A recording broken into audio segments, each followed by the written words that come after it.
right? And so you always want to make sure that the data that you collect actually can help you to answer the research question in mind. And you want to be very clear about the advantages and the disadvantages of the data. So one advantage is they observe wages, and they also observe all the schools that you apply to, not just which school you went to, right? So the key thing here is going to be a kid that applies to one Ivy League school and like 7 community colleges is going to be very different from a kid that applies to 8 Ivy League colleges, right? We might observe that both of those kids got into Harvard, but like one kid was like, I'm just a total gangster and like I'm gonna get into an Ivy League school by hook or crook, and the other kid was like, well, maybe this can happen, maybe not. I'll just shoot for the moment. If I don't go to Harvard, I'll just go into Tri-County, right? And then like by some chance, I'm like, this guy's really brilliant. We really like this guy. Let's just pluck him out and go to Harvard. But he's going to be very different, or she's going to be very different from the kid that was like in prep school from like day one and like boom, boom, boom, boom, boom. And so this is going to allow us to distinguish between those two things too. There's also one additional data source that is in this paper. What's the other data source? Somebody here was saying it earlier. What's the other data source that's in this paper? So you have the College of the Answer. What else? Social Security Administration. Jerry? Social Security Administration. Good. And what's the advantage of that data? Good question. What's the advantage of that data? See how much they earned over the years. Yep, but you have earnings data in the College of the Young Survey too, so why do they need Social Security data too? Ready? It's more accurate than self-reported earnings data Exactly, why is it more accurate? because people tend to lie about their income. Exactly, because the Social Security, they can actually see what the tax returns of these people are. So you don't have measurement error too, right? And so that's something that you want to talk about in the advantages of the data as well too. Because if they only had the College and Beyond data, then they would need to say, well, we're really concerned that people are misreporting the data here. And if the data is misreported in terms of the earnings, well, you're looking at the effect of a high quality school on earnings. And if your earnings data is misreported, then your whole process is going to be validated, or it's going to be a lot less robust. Let me stop there. Does that make sense? Okay. I really want to step you through all of these pieces so that you don't just read papers in this class and you're just like, oh, I just need to read a paper for this class and just that. I want to fundamentally alter the way that you think about papers. And in the process of doing that, it really helps you to think, how can I be a researcher? Somebody who starts with a question, thinks about the related literature, thinks about how I can improve that, writes down a model, then says, what data do I need to collect in order to make this contribution, and then proceeds. Okay. So this is going to be really important. Okay. The next thing that you want to discuss in the paper, or the next section, is going to be the results. And here you're typically going to estimate some regression. About 85% of the economics papers, you're going to estimate some linear regression or some log regression or log linear regression. So you'll typically estimate some regression.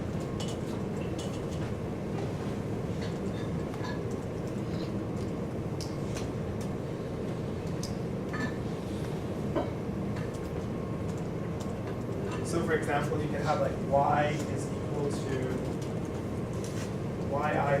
alpha plus beta ti plus beta x I plus epsilon I, where beta is going to be your coefficient of interest.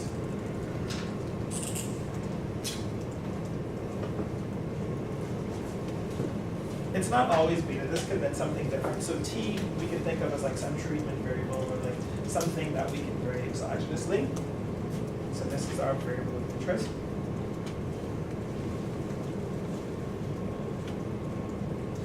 These x's are controls.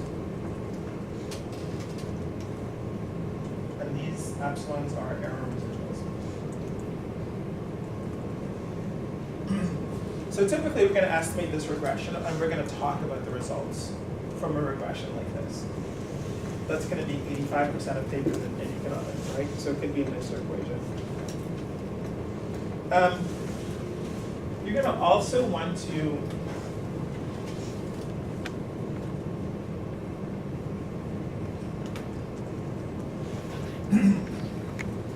so you want to talk about beta, You also want to know like what are the mechanisms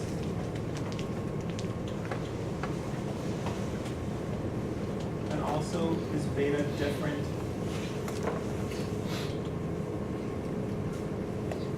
for different groups.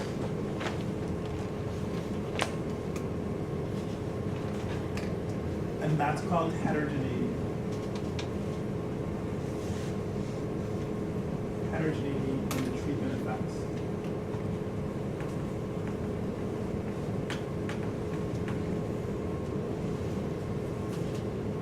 Okay. So for example, in this paper, is there heterogeneity in the treatment effect? Is there heterogeneity in the treatment effect? I see a head shaking. Is there?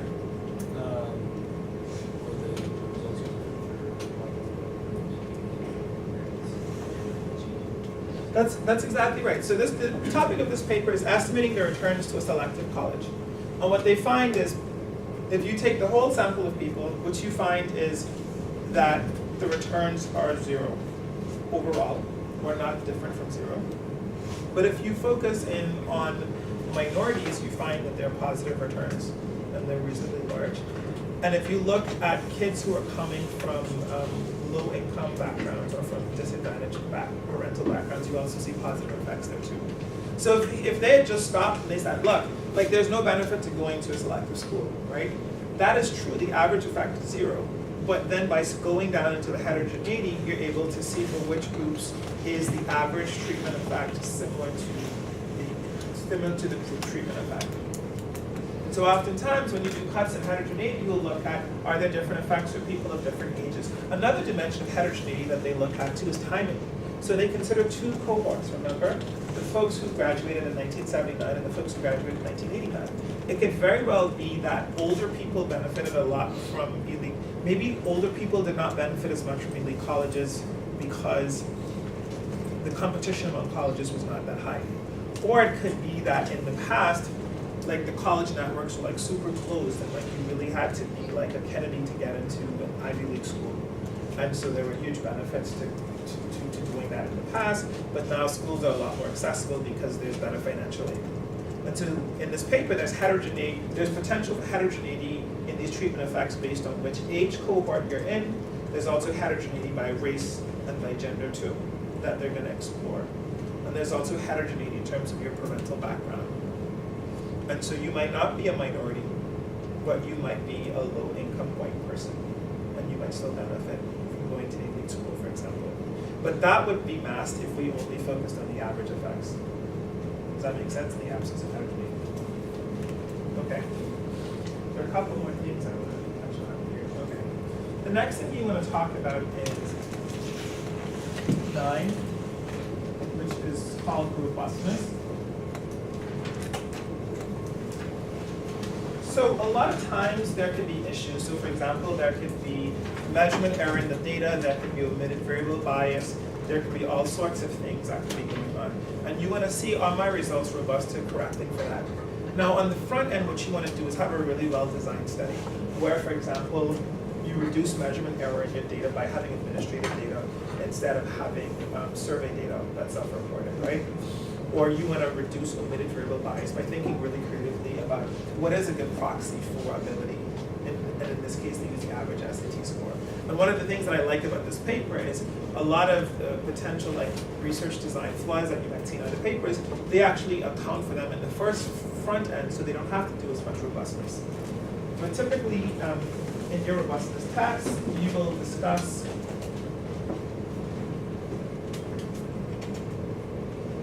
like omitted variable bias. And you might propose an instrument.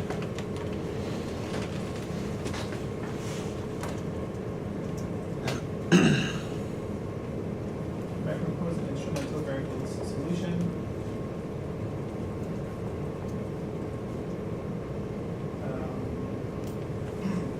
Also, you have like measurement error.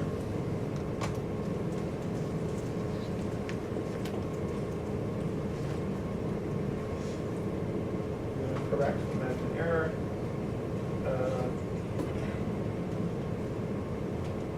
And also different functional forms too.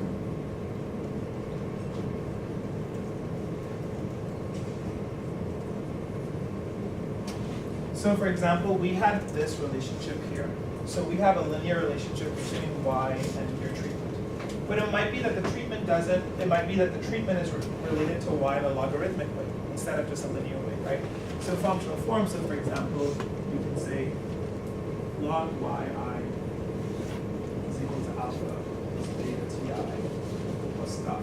Or maybe it's yi is equal to alpha plus beta log ti plus stuff. So these are examples of different functional forms. So you don't want it to be the case that your results really depend a lot on the functional form. Or if your results do depend on the functional form, you want that to be coming from the model. You want the model to say that the relationship between years of schooling and earnings is this. All right? And so this is why this is called robustness. Okay. The 10th thing is your conclusion. Then here what you do is you recap the results.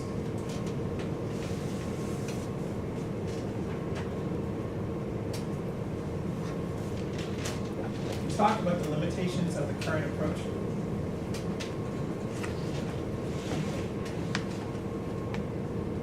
Because humility is a virtue. If you just come in and you say, my paper is amazing and it's awesome and like this is irrefutable, people will actively find ways to try to knock your paper down. So I was at a presentation recently and a very famous economist was presenting and she said, this paper is unassailable, it's amazing, we've done everything, like if you try to attack this paper you will fail. That's what she said. And what do you think people spent the rest of the presentation trying to do? Attack the paper. And so you want to be very upfront and say, look, like this paper has a weakness, which is this, this, and this. We do the best that we can do with this in our robustness results. We see the results look really similar, but of course there's more that you can do, right? So you always want to advance the literature, but do it with a dose of humility. All right, so you recap the results, you talk about the limitations of your approach, you talk about the policy implications,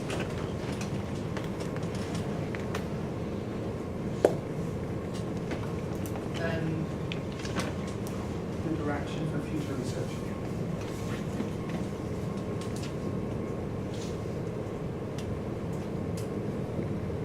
So let's stop here. What are some of the policy implications of this paper? So remember this class, the second half of the class is going to be very discussion oriented. You've all read the paper, and I want you to be thinking about this and to be actively participating. So what are some of the policy implications of the paper? Well, most of the very highly exclusive schools have extremely large endowments compared to our institutions. So this paper showing that it doesn't give that much long-term growth in students' wages might show that endowment sizes should be different. That's an interesting point. And remind me of your name again, please. Jack. Jack. So Jack's point is, look, if Stanford is not going to boost the wages of the people that go to Stanford, why are people giving to Stanford? And why are we allowing for tax donations to Stanford to be tax deductible? Right? Yeah.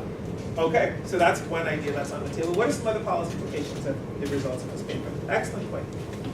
And I actually do a lot of work that looks at some of these questions. How can, if there's benefits for minorities, how can we affect affirmative action to adjust affirmative action so that it allows for more minorities to capitalize on according to this paper, the higher returns that they get access to energy? Right, that's an excellent point. So Drew is saying that this speaks to the whole affirmative action debate, right? And it's interesting that you bring up this point because as I was reading this paper in preparation for this class, like that came to my mind.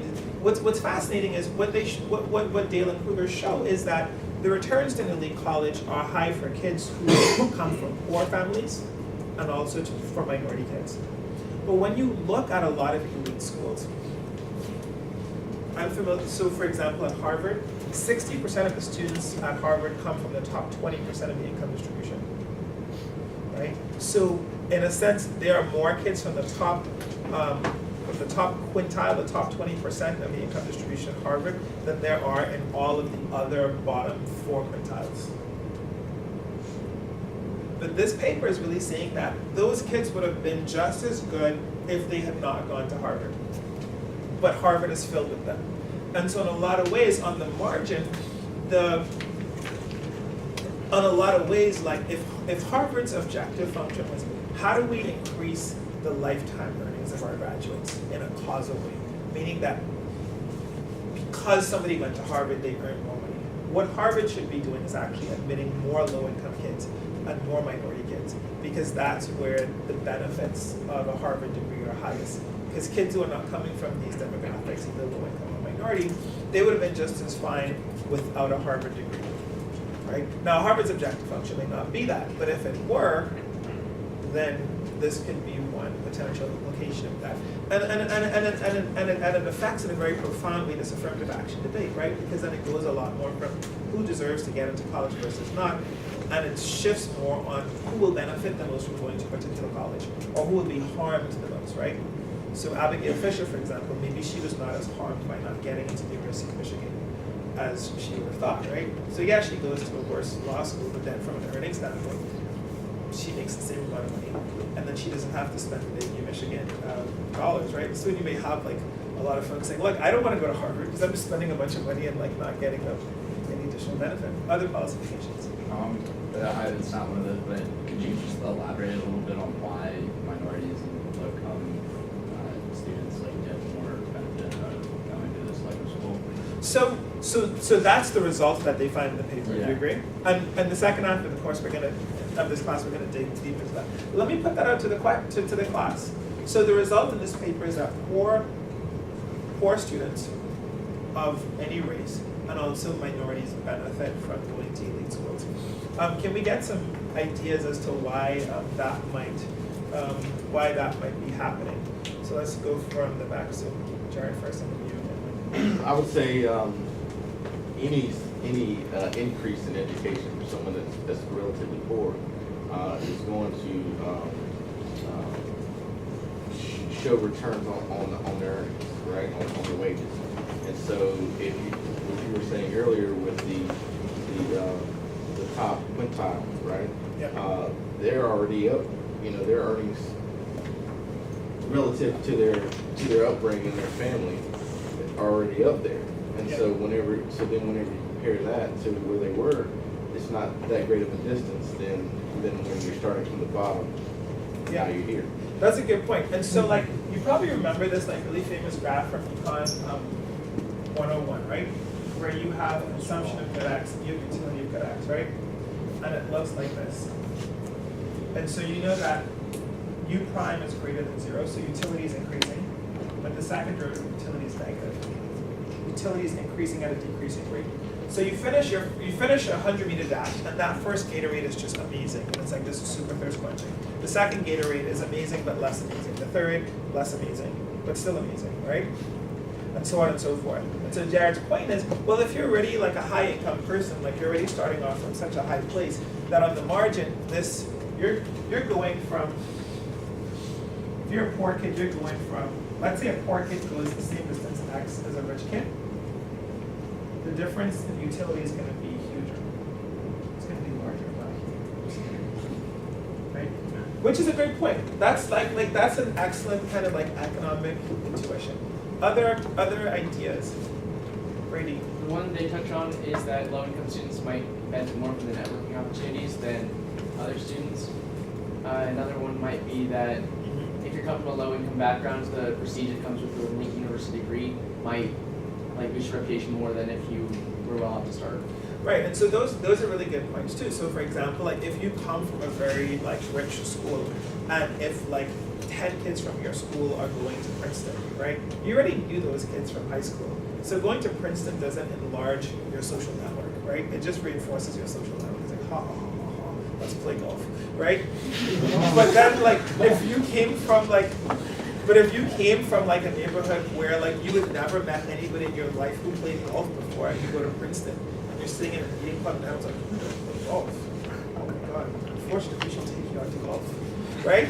The benefit to you is very different because like going to Princeton actually fundamentally alters who you're interacting with. So that's a really great point. Some other thoughts too. Right. Just kind of piggybacking off of that, but like if you're already high income, you're already like coming from that background, you've probably had tons of education prior to that's prepared you for that. The strenuous, work that you're gonna have at an Ivy League school. So if you went to Clemson instead of, Harvard, that student that already had all of that prior education background, they're probably gonna graduate top of their class at Clemson.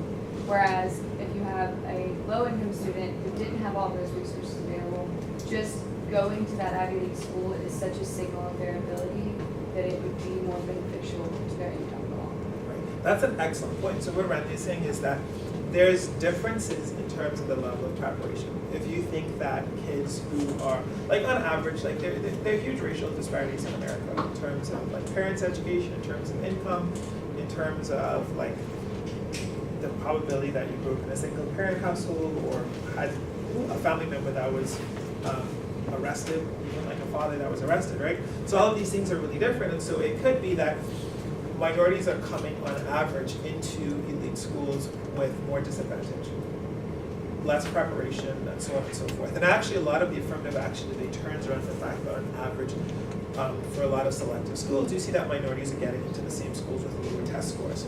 And so Randy's point is, if you're somebody that's coming in super prepared, then like, if you're coming in and you're testing out of all of your first year classes, it's almost like going to the elite school. It's not adding as much to you educationally because your high school is basically like a college.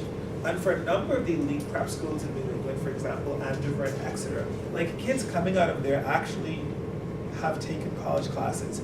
The headmaster for either Andover or Exeter was a law professor at Harvard.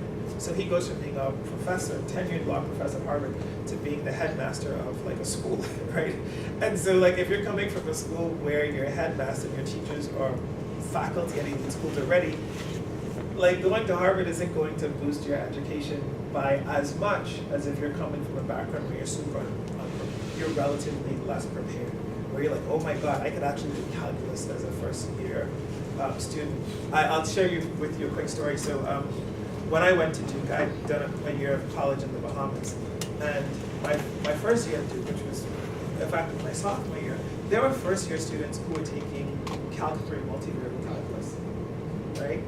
And that was just wild. If you start off like taking multivariable calculus, it's like you must have had so much preparation to begin with, just coming to that place. Brian, you had a point? Yeah, I was just saying, I don't think race really has anything to do with it, but for low income. Can you speak up, Brian? I don't know if race has anything to do with it, but for low income students, Yeah. I would think the affordable option would probably be the option that's closest to home. And if you were at home, you'd be at home, you'd have more things to worry about, like your parents, your siblings, everything else. Whereas if you went up to Princeton and only had education to focus on, then you'd be able to just do a better job. I don't know. Oh, that's interesting. So Brian's point is that there is this spatial mismatch between where elite schools are and where poor people are, right? So the elite schools are more likely to be in these like wealthy enclaves. And so like a poor kid going to an elite school is actually being pulled out of his or her social network. And so there are less potential distractions or less responsibilities that you have to face, and you can actually focus more on the act of just being a student. Yeah, like if I were like in a impoverished situation and I was living, just outside of Clemson, Mm-hmm. and I went to Clemson, I'd be focused on where my mom was or where my little sister was. Whereas if I went to Princeton and I was completely immersed in the academic atmosphere, Yep. And that speaks to something else too, which is this whole idea of like social norms and culture, right? So if you're in an environment where and this is like linked to Randy's point too, because imagine that you went to an elite high school where like there was study hall and kids were always studying and that was the main priority, versus you come from a low income family where you had to work as a kid, you had to struggle, you had to hustle, right? Like I had to sell fruits and vegetables and like do other things, like on weekends, like I sold stuff, like after school I like sold stuff. And I remember going to college and I just remember saying, wow, this is really easy. I just come here and I just study. I don't have to wash dishes. I don't have to like do all of these other things that I have to do in my family. I can just focus on this. And I was like, this is super easy, right? Like I can do this. Yeah, that's totally right.